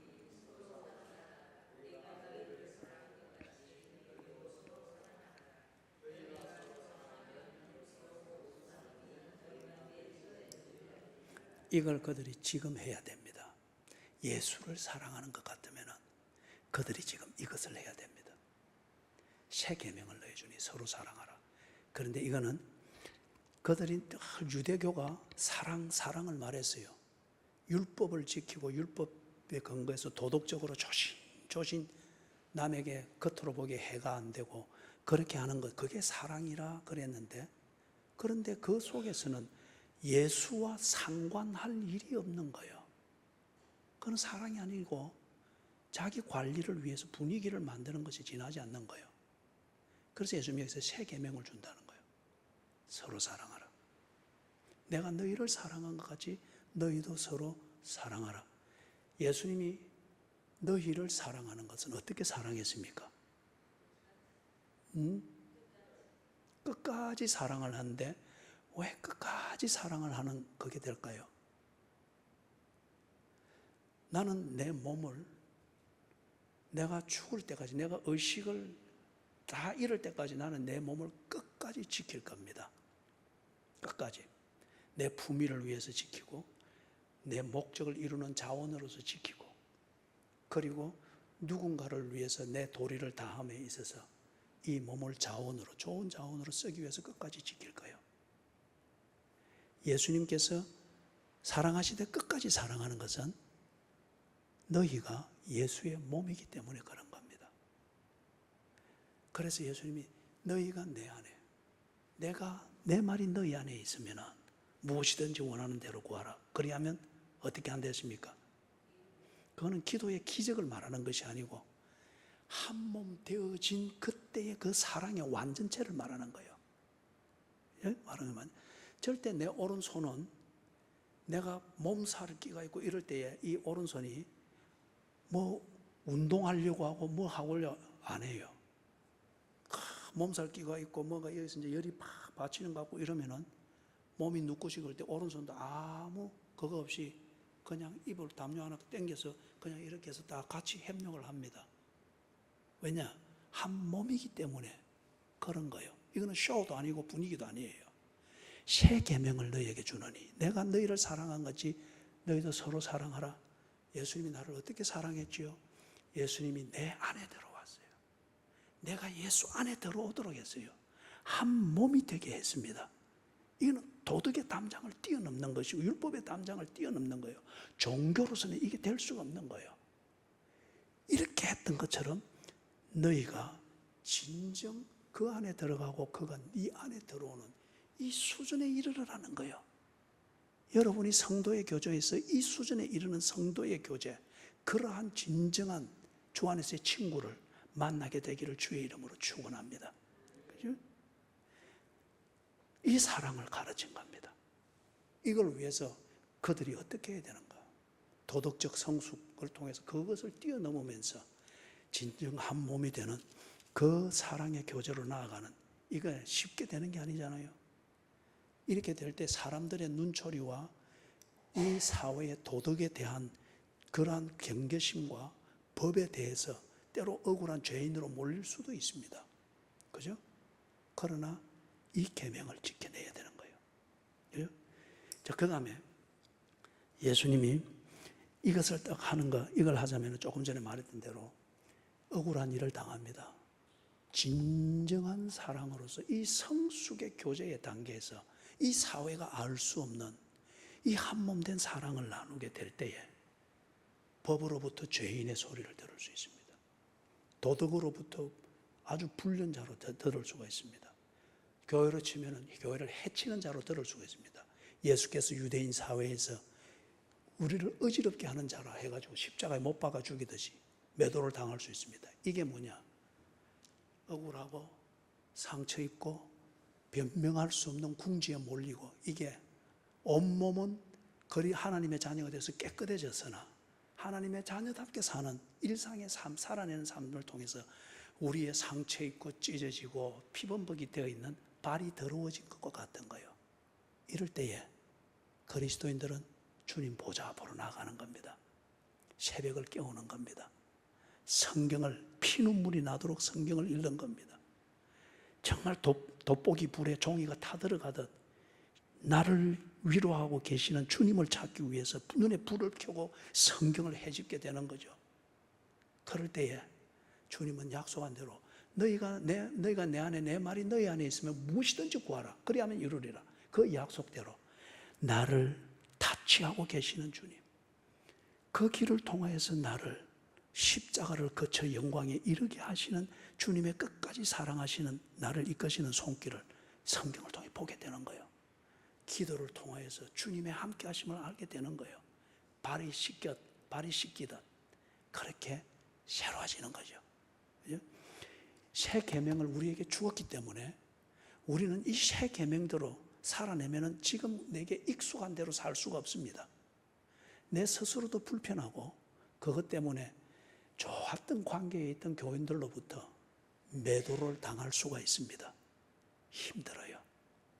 그렇기 때문에 주님이 나를 상관해 주신다는 겁니다. 내가 네 발을 씻기지 않으면 너와 내가 상관이 없느니라. 무슨 말인지 아시겠죠? 그죠? 그러니 교회 오게 하고 예배 드리게 하고, 그리고 이 세대를 본받지 말고 제자의 도를 걷게 하고 자꾸 그래 하는 거죠. 자, 마지막 단락 보십시다. 36절에서부터 38절 같이 읽습니다. 시몬 베드로가 이르되 주여 어디로 가시나이까? 예수께서 대답하시되 내가 가는 곳에 네가 지금은 따라올 수 없으나 후에는 따라오리라. 베드로가 이르되 주여 내가 지금은 어찌하여 따라갈 수 없나이까? 주를 위하여 내 목숨을 버리겠나이다. 예수께서 대답하시되 네가 나를 위하여 네 목숨을 버리겠느냐?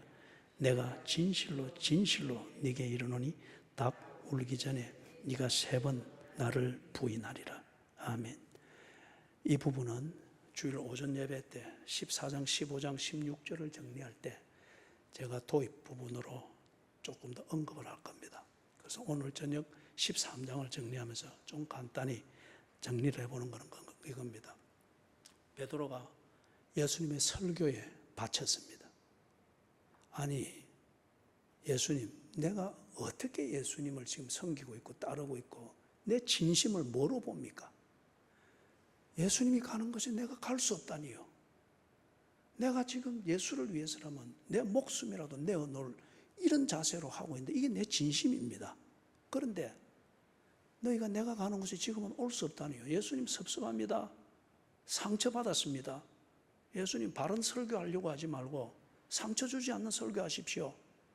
받았습니다. 그죠? 그게 지금 이 베드로의 반응이에요.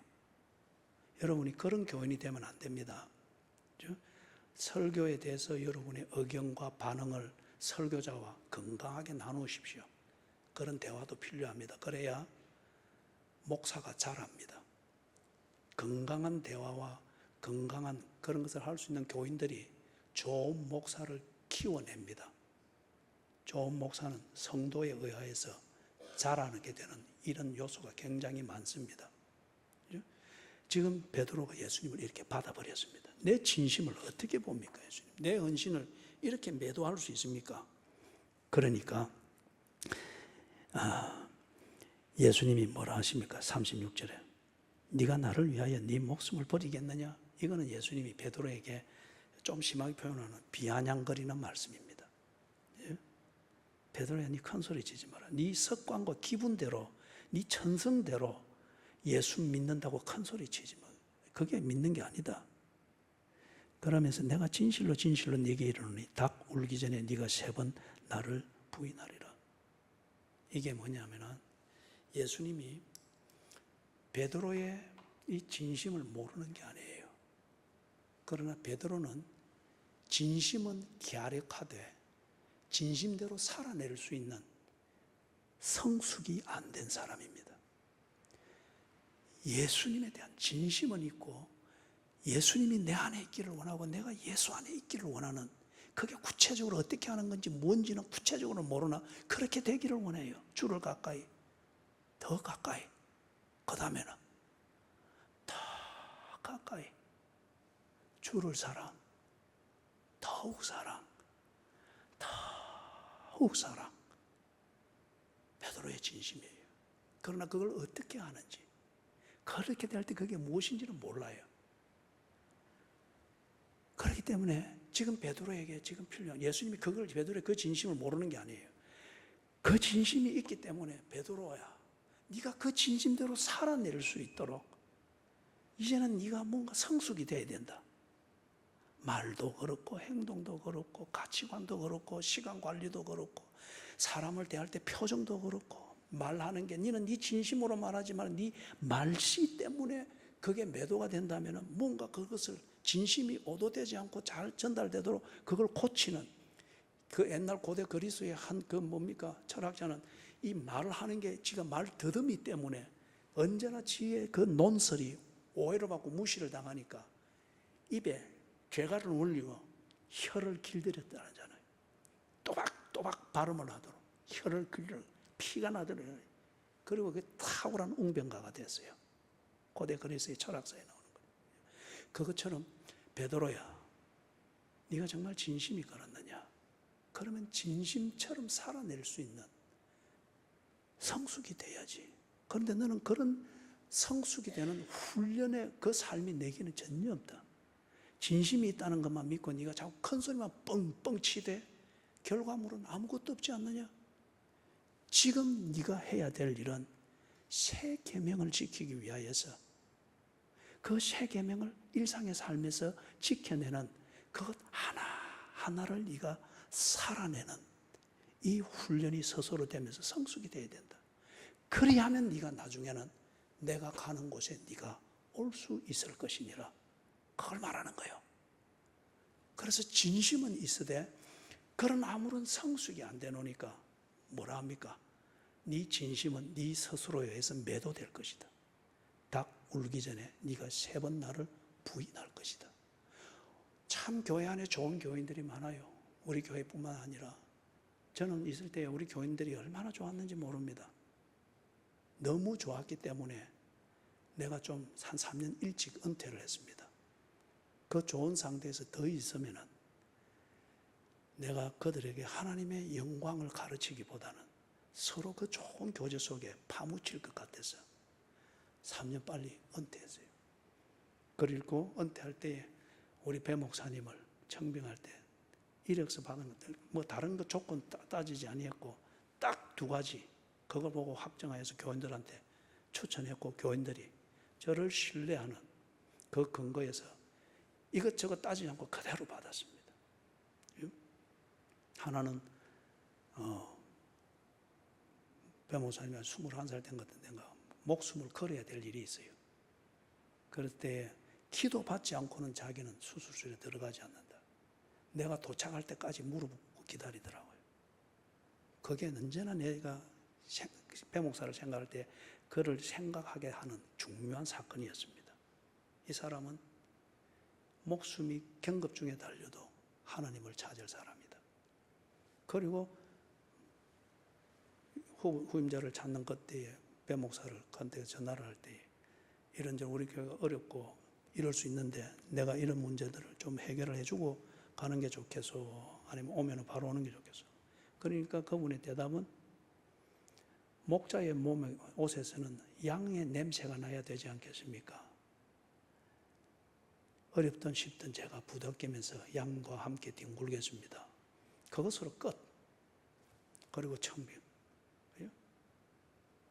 그런데 배 목사님이 아직 젊습니다.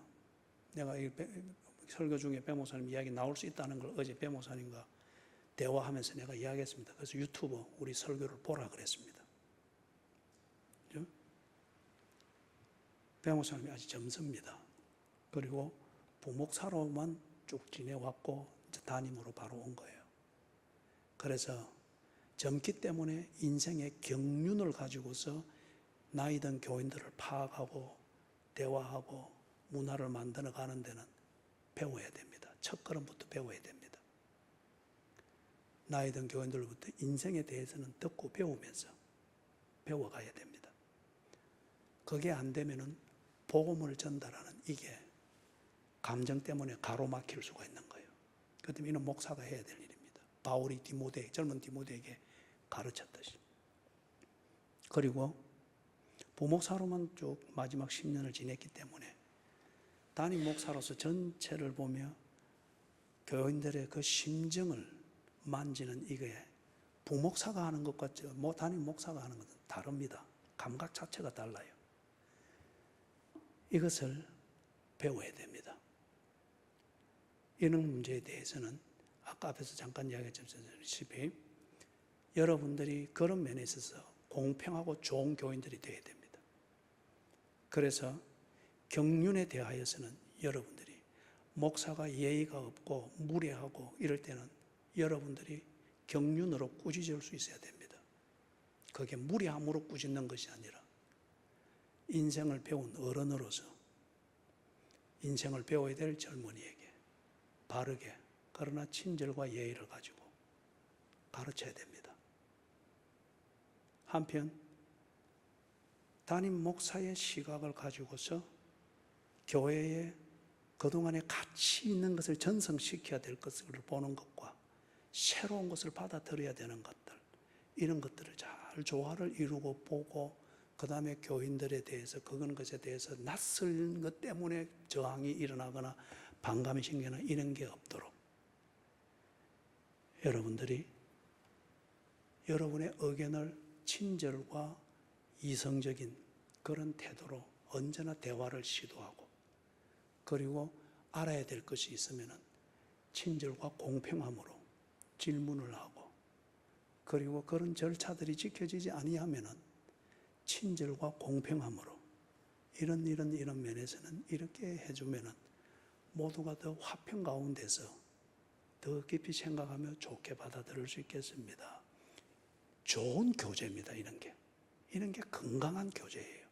그죠? 그런 교제를 위해서 필요하다면 같이 밥도 먹고 같이 등산도 가고 그러나 꼭 나누고 해야 될 것들은 해서 이렇게 해서 여러분들이 목사를 키워야 됩니다. 빙신 같은 교인들만 모이면은 목사도 빙신같이 되고 빙신 같은 독재자가 됩니다. 교인들이 발팔하고 살아있으면은 목사가 발팔하고 살아있게 됩니다. 교인들이 예배에 눈을 부릅뜨고 예배에 집중하면서 하나님의 임재의 목마름이 있으면은 목사가 앞에서 함부로 말장난 못합니다. 키워야 됩니다. 그리고 그런 동안에는 최소한 3년은 여러분들이 기다려줘야 됩니다. 그죠? 충분히 방향을 틀고 그리고 이 유턴을 할 수 있도록 공간을 마련해 주는 게 기다려주는 겁니다. 그리고 배려해 주는 겁니다. 한편 맹목적인 순종과 하고 싶은 대로 하십시오 하는, 그러면은 여러분 뒤에 책임지지 않는 교인이 되어서 나중에 여러분 다가가 없어요. 뻔합니다. 제가 40년 이 목회 현장에 있으면서 그건 뭐 화납니다. 책임질 수 있는 교인이 되기 위해서는 목사가 잘할 수 있도록 여러분의 역할을 공평하고 친절하게 하시고 12년 역사 동안의 교회가 만들어 왔던 것, 지켜야 될 가치가 있다고 하면은 그것은 전성될 수 있도록 잘 또 의견들을 나누고, 또는 버려야 될 습관이 있고 관습이 있으면은 그것은 또 새 것을 받아들이는, 이것을 위해서 또 의견을 나누고 배우고, 그렇게 해서 여러분들이 한편 목사가 좋은 목사를 원하면 좋은 목사로 키워줘야 됩니다. 좋은 교회를 키우려면 여러분이 책임지는 교인의 태도를 가지고서 교회 생활을 그렇게 할 수 있어야 됩니다. 베드로처럼 진심은 있으되 그 진심을 가지고 살아내는 실전적인 삶이 일천하니까 지금 예수님이 전곡을 찌른 거예요. 베드로야, 네 진심은 갸륵하다마는 네 진심대로 살아내는 준비는 닭 울음소리만도 못하게 천박하다. 그러니까 닭이 꼭 끼울면은 너는 3번이나 부인하게 된다. 마지막 한 가지 이야기를 하고 마치겠습니다. 제가 우리 교회 초창기에 우리는 선교를 참 많이 했어요. 그래서 선교지에 참 많이 갖다 줬습니다. 많이 갖다 주고 이랬는데, 한 번은 네팔과 인도 그 국경 지역에 있는 한 1800고지에, 저기 여러분 다르질링 티 알아요? 그 뭐 몰라도 그건 구원에 상관없어요.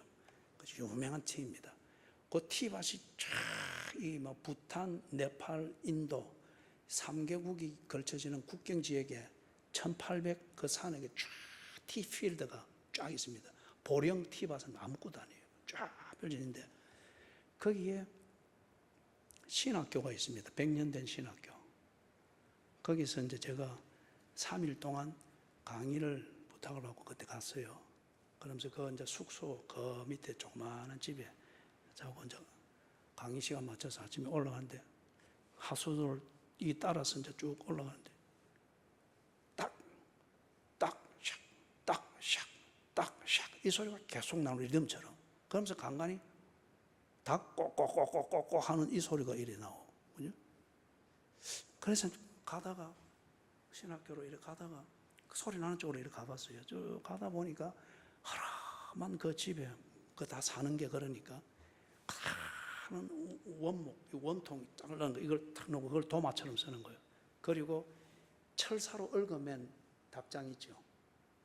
그게 이제 닭들이 워낙 삐집어놓으니까 막 목이 삐집어나오고 이래가지고 꼭꼭꼭 하고 있는 그걸 한 마리씩 끄집어내가지고 그냥 그대로 닭모가지 치는 거예요. 탁, 착, 탁, 착 그 소리였어요. 그때 그걸 들으면서 베드로의 이게 딱 생각이 났던 겁니다. 예? 베드로가 얼마나 천박했던가. 그 진심은 정말 내 목이라도 내놓겠습니다. 그런데 탁, 착 하는 것으로 모가지 끊기는 닭 울음소리도 못한 목숨이었어요. 그 목숨 살리려고 닭이 꼭 끼어올 때에 지는 이미 예수를 저주하며 맹세하여 가로되 나는 그를 모른다. 3번째 부인하고 나갔습니다. 박영선 목사님이라고 아주 존경받는 한국의 원로 목사님 중에 한 분이 그 말씀을 하셨어요. 그게 최근에 저한테 참 많은 걸 생각하게 해주고 정리하는 데 도움을 줬습니다. 기독교는 진심대로 사는 게 아니고 사랑하는 종교입니다. 그 말하는 거예요. 그거는 그분이 설교하는 문맥을 통해서 들어야 됩니다. 그분이 그 말씀을 하는 데는 첫 번째는 교인들이 가지는 진심이라고 하는 것, 내 목숨이라도 내놓을 준비를 돼 있습니다. 그 진심이라는 게 가짜가 너무 많다는 거예요. 지도 진심을 모르는 채 그냥 뻥만 쳐야 된다는 거예요. 그러니까 교회 생활하는 거 보면 천박하기 이를 데가 없다는 거예요. 한국 교회가. 그래서 하는 말이고, 두 번째는 진심은 감동적이고 하늘을 감동시킬 정도로 진심은 베드로처럼 정리되어 있는데 삶이 없다는 거예요. 그 진심에 걸맞는 하루하루의 삶을 살아내는 진솔한 삶이 없다는 거예요.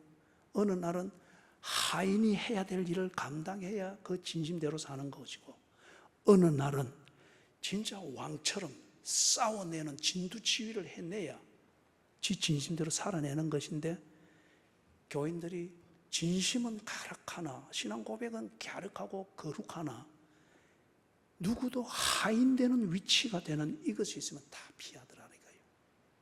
무슨 말인지 알아듣겠죠? 그런 의미에서 그분이 기독교는 진심으로 사는 것이 아니고, 자기의 진심으로 사는 것이 아니고 예수님이 주신 계명대로 사랑하는 종교입니다. 그 말을 한 거예요. 그때 말하는 이 사랑이 앞에서도 말했던 것처럼 내가 주 안에, 주님의 말씀이 내 안에 있는 한 몸이 되는 이걸 이루는 것이죠. 예? 내가 너희를 사랑하는 것처럼 너희도 서로 사랑해라 했으니까. 예수님이 우리를 그리 사랑했잖아요.